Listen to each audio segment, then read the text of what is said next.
Hello ഞാൻ ഇന്ന് അതിമനോഹരമായ ഒരു ഒക്കേഷനാണ് കണ്ട. ഇപ്പോൾ സമയം രാവിലെ 7:30 കേട്ടോ. കുറച്ചും കൂടെ നേരത്തെ വരേണ്ടതായിരുന്നു. എന്താണ് ഇവിടുത്തെ കാഴ്ചയെന്ന് ഞാൻ കാണിച്ചു തരാം. വാ.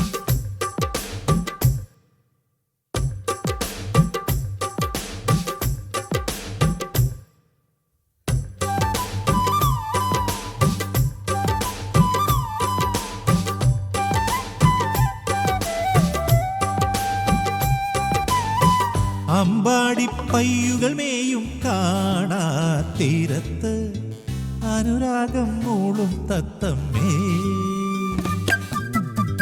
കുഴലൂതും മേഘം മെയ്യിൽ ചായും നേരത്ത് കുളിരും ഒരു കാര്യം ചൊല്ലാമോ? നാടും കാണാ കൂടും കൂട്ടാ ഈണം പാടാ നാണം ചൂടാ.